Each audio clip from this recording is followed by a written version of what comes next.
तो good morning student. आज हम लोग बात करने वाले हैं magnetic field at any curve which is the part of circle.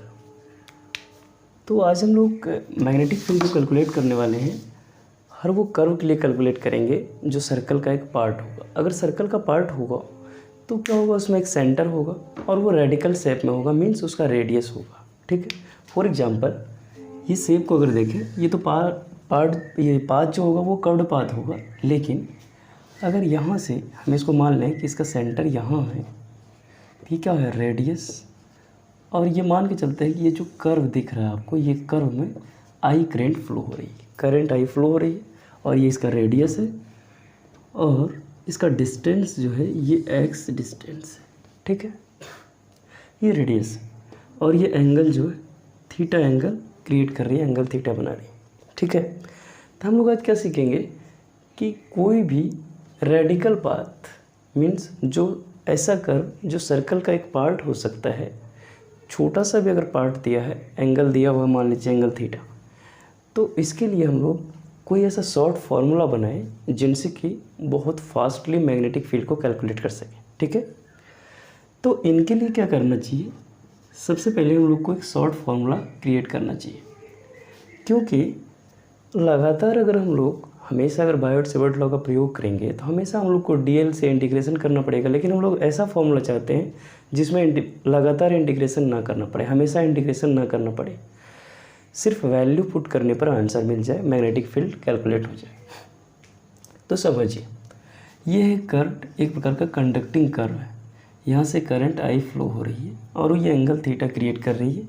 हम जो है ओ को सेंटर मान लेते हैं ये कर्व का, क्योंकि हम लोग ऐसा मान के चलते हैं ये सर्कल का ही एक पार्ट है। ठीक है, अगर ये सर्कल का एक पार्ट है तो अब जरा सोचिए, क्लास 11th में आप डिस्टेंस कैलकुलेट किए होंगे, ये रेडियस है, ये रेडियस है, अगर ये एंगल थीटा है, ये डिस्टेंस अगर कर्व डिस्टेंस अगर एक्स है तो क्या होता है, theta is equal to x upon R.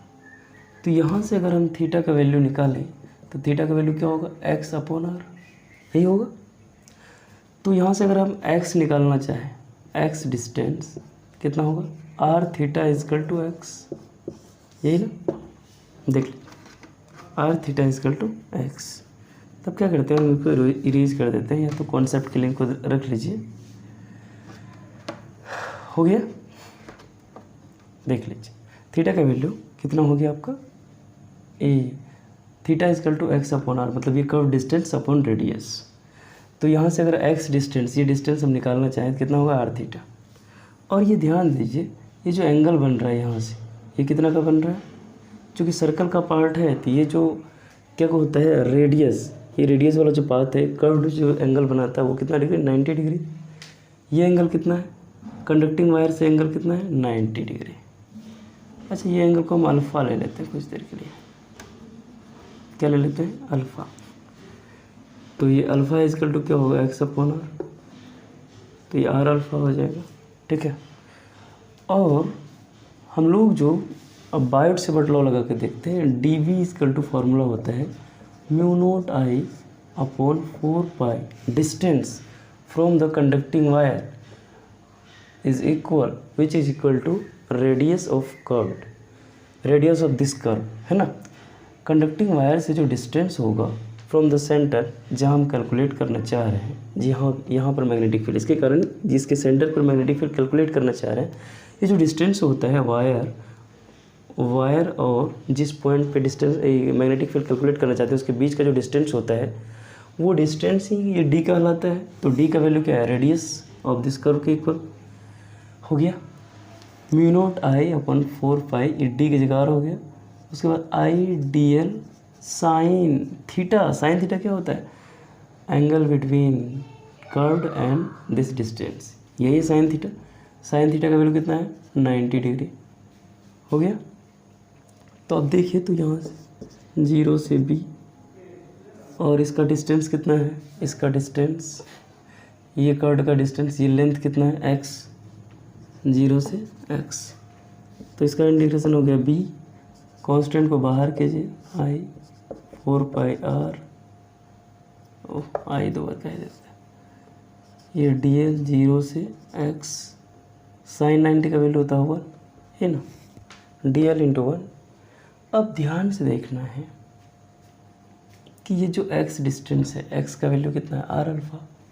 तो v is equal to mu naught I upon 4πr, या dl का वैल्यू कितना हो जाएगा, dl का इंटीग्रेशन x हो जाएगा। तो v is equal to mu naught I upon 4πr, x का वैल्यू कितना होगा, आर अल्फ़ा, आर से आर गया तो आपके पास जो मैग्नेटिक फील्ड का वैल्यू है mu naught I upon 4π into alpha. इनको अगर और शॉर्ट फॉर्म में अरेंज करें, ओहो सॉरी, जिसका वैल्यू आर स्क्वायर होता था, आर स्क्वायर, तो ये आर स्क्वायर में से एक बार चला गया तो एक बार बचेगा। तो अगर इसको सही से अरेंज करें तो मैग्नेटिक फील्ड का वैल्यू कितना हो जाएगा, mu naught I upon are, और ये अल्फ़ा बाई 4π। अब हम इसको अप्लाई करके दिखाते हैं। ये बहुत ही इम्पोर्टेंट फार्मूला है फॉर एनी रेडिकल पाथ। कोई भी रेडिकल पाथ के लिए अगर आपको मैग्नेटिक फील्ड कैलकुलेट करना है तो ये बहुत सिंपल फार्मूला, जिसको आपको हमेशा इंटीग्रेशन नहीं करना पड़ेगा। सिर्फ अल्फ़ा का वैल्यू रखेंगे, करंट आई का वैल्यू रखेंगे, आपको आंसर मिल जाएगा, और रेडियस का वैल्यू रखेंगे। अब हम इसको अप्लाई करके दिखाते हैं आपको। ये तो था इनका प्रूफ। सबसे पहले क्या किए, एक कर्व लिए, मतलब इसको हम लोग मान के चले कि ये मतलब क्या है कि same as the part of ray circle. अगर सर्कल का पार्ट है तो इसका एक सेंटर होगा, इसका एक रेडियस होगा। ये सेंटर रहा O और ये रेडियस रहा। अब हम लोग क्या किए, ये डिस्टेंस कैलकुलेट किए इस मेथड से, theta is equal to x upon r से। ठीक है, डिस्टेंस हम लोग का आ गया कितना, x equal to r into alpha, radius into angle आ गया। अब देखिए हम लोग इंटीग्रेशन किए कहाँ से, 0 से x, मतलब पूरा डिस्टेंस। इंटीग्रेशन जब करेंगे तो dl का इंटीग्रेशन कितना हो जाएगा, x, मतलब l होगा, l का वैल्यू, l की जगह x रखेंगे तो x हो जाएगा। अब x का वैल्यू हम लोग का आया है आर अल्फ़ा, x की जगह रखेंगे आर अल्फ़ा। ध्यान रहे जो इसका फॉर्मूला होता है बायोट-सेवर्ट लॉ का, होता है mu naught I upon 4π d square, मतलब r square into dl sine theta. Theta का वैल्यू 90 डिग्री था ये। ठीक है, तो यहाँ आर स्क्वायर होगा, आर स्क्वायर दिए, ये dl का वैल्यू x आया, x दिए, और x का वैल्यू हम लोग कैलकुलेट कर चुके हैं कितना होगा, x मतलब ये पाथ r इंटू अल्फ़ा, तो यहाँ r इंटू अल्फ़ा रखे, r से एक कट के एक बार बच गया, तो नेट फॉर्मूला आया म्यू नोट आई अपन 4πr इंटू अल्फ़ा। अब इसको शॉर्ट कट में हम लोग कैसे यूज करेंगे, शॉर्ट कट तरीका क्या है कि एंगल, मतलब जितना एंगल बन रहा है वो एंगल यहाँ रखिए, लेकिन but in the form of क्या, किसके फॉर्म में रखेंगे, रेडियन, डिग्री के फॉर्म में नहीं रखेंगे। जैसे मान लीजिए 60 डिग्री आया तो यहाँ 60 नहीं रखेंगे, 60 डिग्री को बोलते हैं रेडियन में π/3, तो यहाँ रखेंगे π/3। तो ये जो है पाई से पाई कट जाएगा, 3 mu naught I upon 4r आ जाएगा। हम इसको अप्लाई करके भी दिखाते हैं। ठीक है, इसको पहले लिख लीजिए। ये बहुत ज़्यादा इम्पोर्टेंट फार्मूला है। जब भी आपको कोई भी कर्व्ड पाथ में क्या करना हो, मैग्नेटिक फील्ड कैलकुलेट करना हो, तो बहुत सिंपल फार्मूला है, इसमें आपको इंटीग्रेशन नहीं करना पड़ेगा। ठीक है, चलिए इसको इरेज करते हैं।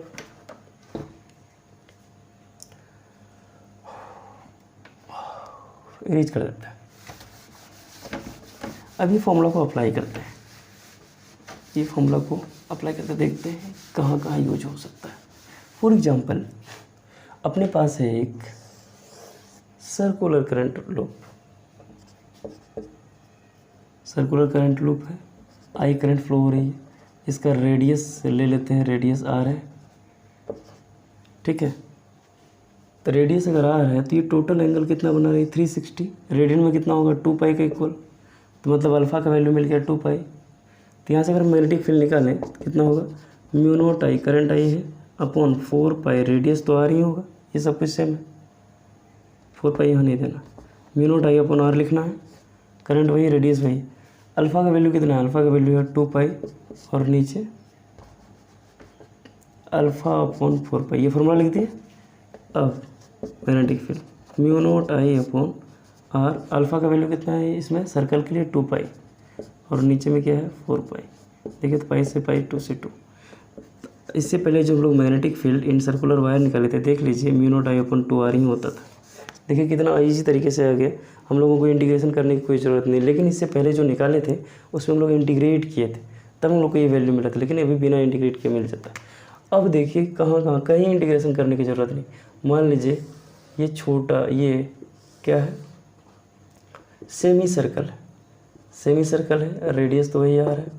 इसमें एंगल कितना बन रहा है 180, मतलब पाई।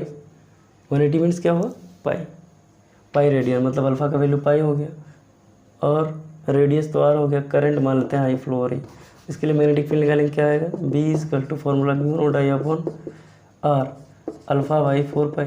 ये लगाएंगे फार्मूला, देख लीजिए, B is equal to mu not I upon are, alpha का वैल्यू कितना है, पाई अपॉन नीचे में 4 पाई, पाई से पाई गया तो मैग्नेटिक फील्ड कितना आ जाएगा, mu not I upon 4 into r, 4r हो गया। वेरी सिंपल, कोई भी कर्व के लिए आप निकालिए बहुत सिंपल तरीके से आ जाएगा, बस ये फार्मूला आपको यूज करना है। ये बहुत जो है इम्पोर्टेंट फार्मूला है, जिसमें क्या होता है आप इंटीग्रेशन से बच जाते हैं और सिंपल वे में आपको आंसर मिल जाता है। और भी आपको कुछ छोटा सा एग्जांपल दिखाते हैं कि आप कैसे कैलकुलेट कर सकते हैं। इसको इरेज कर देते हैं हम, चलिए इसको इरेज करते हैं। फॉर एग्जांपल ये है आपका छोटा सा कर्व, इसका एंगल ले लेते हैं 30 degree, radius r, current I flow हो रही है, ठीक है, बहुत सिंपल। देखिए ध्यान से देखना है आप, ये 30 डिग्री है, 30 डिग्री मीन्स अगर इसको रेडियन में कन्वर्ट करें तो π/6 होगा, ठीक है, मतलब अल्फ़ा का वैल्यू आपको π/6 मिल चुका है। अब फॉर्मूला लगाएंगे, b इज इक्वल टू, इसके लिए लगा रहे हैं b is equal to mu not I upon are और alpha upon 4 pi, alpha upon 4 pi, तो b is equal to mu not I upon are, alpha का वैल्यू कितना है π/6 अपॉन 4 पाई, तो पाई से पाई गया 6 इंटू 4 24, तो b is equal to mu not I upon ये 6 4 मल्टीप्लाई हो जाएगा 24 आर, हो गया मैग्नेटिक फील्ड। वेरी सिंपल, मतलब इंटीग्रेशन करने की कोई ज़रूरत ही नहीं है, बहुत सिंपल वे में आप आंसर कैलकुलेट कर सकते हैं ये फार्मूला से। b is equal to mu not I upon are alpha by 4r, alpha जो है एंगल है कि वो कर्व जो है कितना एंगल सेंटर पे बना रही है, क्रिएट कर रही है, ठीक है, तो वो एंगल का वैल्यू आपको रखना है और करंट का वैल्यू रखना है, रेडियस रखना है, काम खत्म। वेरी सिंपल, तो इसको आप सिंपल वे में सॉल्व कर सकते हैं, ठीक है। धन्यवाद। तो आज हम लोग यहीं एंड करते हैं, फिर नेक्स्ट वीडियो में जो है नए टॉपिक के साथ मिलेंगे।